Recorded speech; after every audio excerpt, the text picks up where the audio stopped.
해서 몸 안에 소금 농도를 안 빠져나가게 해요. 이게 보상성이에요. 보상성. 좀 조금 제가 어렵게 얘기했는데 간단히 말해서 혈액량이 줄었다. 그럼 처음에는 1단계에서는 저혈압이 와요.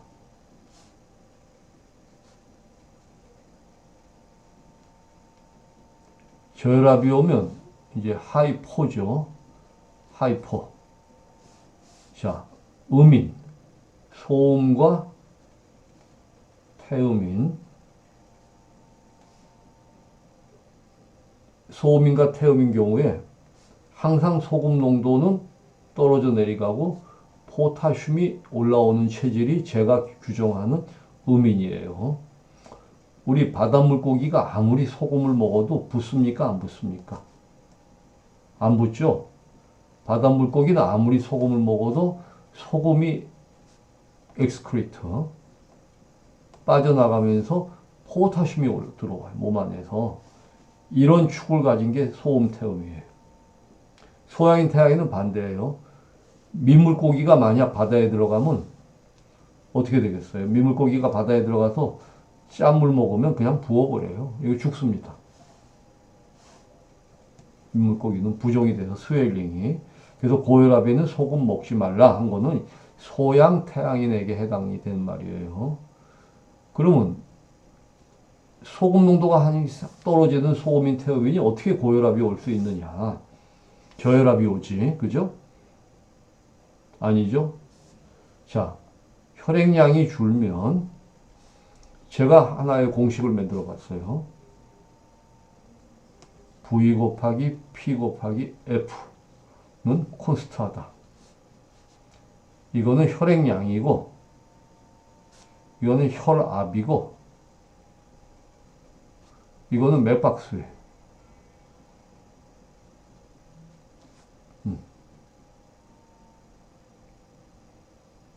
여러분들 이 부분 충분히 이해하셨을 겁니다. 그러면 다시 가서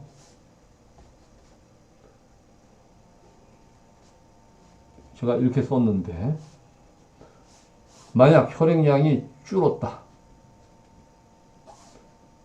1000동의 기차가 움직이다가 800동으로 줄었다. 그러면 어디선가 보상을 해야 돼요. 혈압이 올라가든지 혈압은 그대로고 맥박수가 올라가든지. 우리 공황장애 환자분들이요. 공황장애가 있기 전에 엄청 땀을 흐릅니다. 탈수가 돼버려요. 그죠? 탈수가 되니까 그만큼 혈액량이 부족하고 뇌에서는 산소를 필요로 하고 그러니까 심장이 과수축을 시작하는 거예요. 과수축을 시작하는 방법으로 프레셔를 높이면 고혈압이 되는 거고 프리퀀시를 높이면 공황장애, 협심증, 그죠? 패닉 상태가 돼버려요. 프리퀀시가 올라가면은. 그래서 고혈압 중에는 보상성 고혈압이 있어요. 뇌 산소 부족을 메우기 위해서 부족한 혈류량을 가지고 800동의 기차를 갖고 그만큼 1.2배를 높여야 되는 가짜 고혈압이 있어요. 이 가짜 고혈압에는 이완제를 써야 돼요. 혈압약이 크게 두 종류입니다. 하나는 ACE에 관한 안지오텐신에 관한 뭐 2도 있고 1도 있는데 안지오텐신 커버팅 엔자임이라고 해서 아까 말하는 레닌 안지오텐신계를 건드려서 이뇨를 시키는 이뇨성 혈압약이 있는 반면에 이건 양인들에게 적합한 약이에요. 거꾸로 칼슘 채널 블록 CCBS라고 합니다. 또 베타 블록 아드레너직 베타 안타고니스트 베타 아드레너직 안타고니스트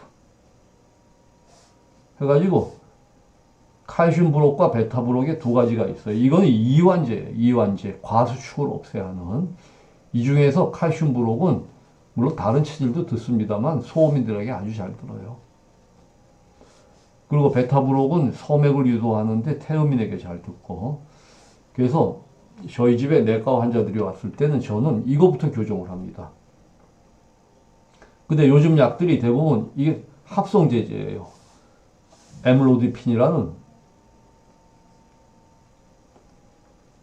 칼슘 브록에다가 발사탄 계열을 섞은 약들이 대부분 나와 있어요. 그러면 약이 다 있는데 뭐 웬만한 분들은 견디겠죠. 근데 몸이 나쁜 분들은 못 견딥니다. 자, 그러면 이게 무슨 얘기냐? 이게 왜 암에 중요하냐? 암 환자가 나는 열심히 선생님 운동했고 아주 규칙적인 생활했고 음식도 잘 가렸고 술 담배도 안 했는데 암이 걸렸어요. 왜? 장기적인 고혈압약 오류입니다. 장기적인 고혈압약 오류. 혈액량이 부족해서 이완제를 써야 되는 분들이 계속 이뇨제를 쓴 거예요. 그러니까 그때 혈압은 떨어지지만 원래 그 혈압은 뭐를 유도하는 거예요? 말초 산소 공급을 하기 위해서 유도를 하는 거예요. 근데 혈압을 떨어뜨리니까 가볍게 혈압 자체는 떨어지지만 아까 말하는 말초까지 피가 못 가. 그러니까 사람이 무기력해지고 어지럽고 쥐나고 저리고 의욕상실이고 남자들 같으면 발기부전도 일어나고 그죠? 이런 현상이 오면서 계속 혈액량이 줄다 보니까 결국은 저혈류에 의해서 산소 공급이 안 되면서 캔서의 환경이 되어버려요. 근데 암 환자에게 있어서 이 부분을 교정을 하지 않고는 암이 장기적으로 끌고 나갈 수가 없습니다. 그래서 저희 집에 왔을 때는 이런 것들을 제가 양반 선생님들하고 의논해서 다 바꿉니다. 당뇨에 대해서도 이만한 기전이 있어요. 당뇨에 두 기전이 있는데 요새 국민 당뇨약으로 쓰는 메트포민이라는 약이 있어요. 그 메트포민이 일부에게 있어서는 캔서 유발한다는 통계가 나와 있습니다. 나와 있는데 워낙 약값이 싸다 보니까 심평원에서 무조건 메트포민부터 쏘고 그 다음으로 가자 이렇게 지금 나왔지만은 실은 이거는 양인약이에요. 인슐린에 뭐 저항하는 그런 게 아니고 신장에서 소금의 재흡수를 억제를 해버리는 기전이기 때문에 양인들이 써야 되는데 음인들이 쓰면서 문제가 됩니다. 그래서 이 부분은 논쟁거리가 있기 때문에 제가 또 다음에 설명을 하긴 하겠지만은 뭐 학자들마다 다 다른 각도에서 주장을 할 수가 있고 특히 제약회사 입장에서는 자기네 이해관계가 문제가 되지만은 저희 입장에서는 우리나라의 많은 특히 암 환자의 대부분을 차지하는 국민들에게 있어서는 별로 좋은 약이 아닙니다. 그래서 자, 이런 것들이 컨트롤 되면서 항암제가 맞을 때 결과가 오는 거지 이런 것이 컨트롤 되지 않으면 좋은 결과가 올 수가 없어요. 그래서 여기까지 서론이고 서론이 많이 길었는데 이제 본론으로 한번 들어가 보십시오. 자, 그래서 이 부분을 이제 자세히 보겠습니다.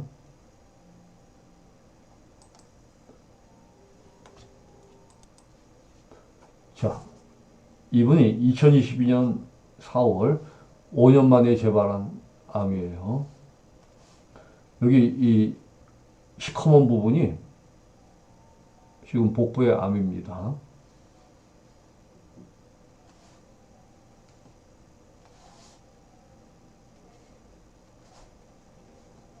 검은 부분이 복부의 암이에요. 그리고 이쪽 사진에서 보면은 이 부분입니다. 근데 방사선이 아주 잘 듣죠. 방사선 치료를 해서 여기 보면은 깨끗이 지금 이 부분이 지금 보이질 않습니다. 근데 폐도 있었어요. 이 부분이 지금 여기 폐 보면 이게 오른쪽이고 왼쪽입니다. 3개 정도가 지금 작은 게 보였죠. 벌써 원격 전이가 된 거죠. 그래서 이거를 다시 한번 자세히 보면은 지금 이렇게 크던 종양 자체가 방사선 치료에 의해서 아주 잘 없어졌어요. 근데 이렇게 폐에 지금 보이는, 밝게 보이는 부분이 이제 그게 암이죠. 그래서 이분이 이거를 방치하고 있었어요. 근데 폐는 자라가지고 6개월 뒤에 10월 달에, 그죠? 지금 보시면 어마무시하게 많이 퍼진 거예요. 복부에도 좀 다시 생겼네요. 보니까. 그래서 지금 이 부위, 이게 다 종양이. 그러니까 방사선 이제 다 할 수 없이 아마 예전에 항암에 대한 그 굉장히 힘들었던 기록이 있으니까 본인이 안 했겠죠, 아마. 그러다가 항암을 시작했어요. 근데 뭐를 했냐? 제로다를 한 거예요. 제가 주장하는 소민약 제로다를 이분이 쓴 거예요. 그러고 나서 훨씬 더 많이 펴졌어요. 우리가 이거를 한번 체스트로 비교를 한번 해보겠습니다. 자, 5월 28일 여기 지금 희미하게 2개 정도가 보입니다. 그죠? 6월 달에도 마찬가지고 지금 2군데. 그러니까 5월 28일, 6월 16일 한 달 사이에 크게 변화가 없었어. 그러다가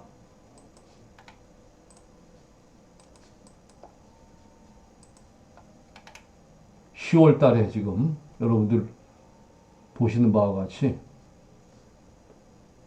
엄청 많이 지금 커져 보이죠, 지금.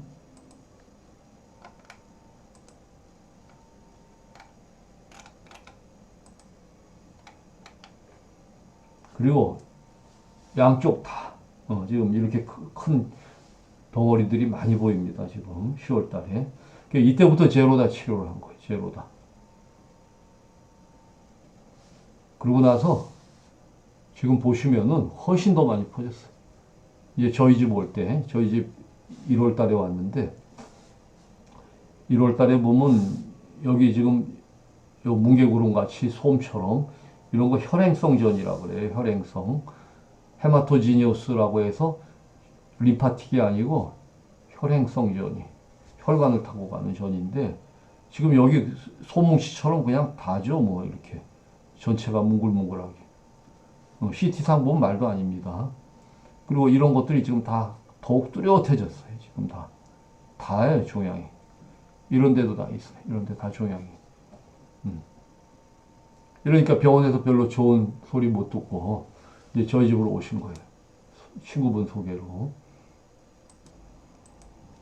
그래서 제가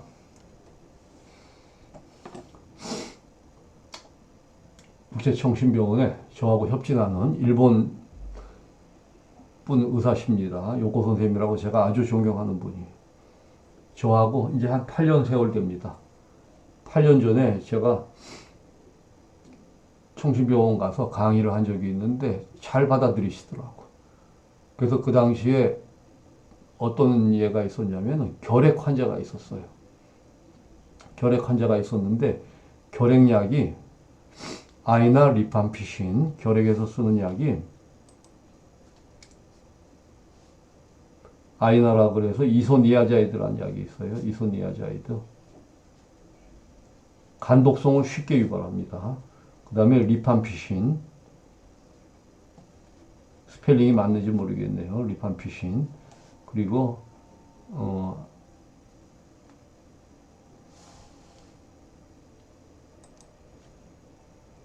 자, 청신병원이 저하고 이제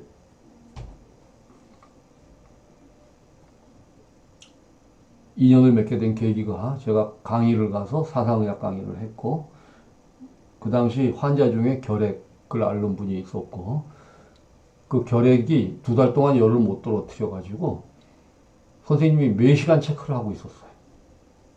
진료부장인데 그 당시에 딴 선생님이죠. 요건 선생님 아니셨고. 근데 결핵약에는 이 3가지 있습니다. 이소니아자이드, 소양인약, 리팜피신, 소음인약, 마이엠부터 태음인약. 그래서 이 3가지를 써도 뭐 소양이건 태음이건 사람에게는 어느 정도 부모 중에 따지고 보면은 소양인이라도 부모 중에 태음인도 있고, 그죠? 소음인도 있을 수 있고 하니까 어느 정도 견딜 수가 있어요. 근데 이게 잘 안 듣는 분들이 있어. 그런 분들은 이때는 약을 좀 선택해서 써야 돼요. 근데 그분이 2달을 입원을 해 있으면서 열이 그냥 계속 39도, 40도로 오르면서 몇 시간 체크를 해도 안 떨어져요. 그래서 제가 그분 지금 정확한 기억은 안 나는데 소양인은 아니었어요. 그래서 소양인에 관한 약들을 다 중지시키고 체질에 맞게 항생제하고 이걸 고르고 하루 만에 그냥 바로 열이 떨어지고 그 다음날은 퇴원을 했어요. 열이 떨어져가지고. 그때 이런 아찔한 경험을 보시고 이제 사상의학에 대한 관심을 갖고 받아들이기 시작해서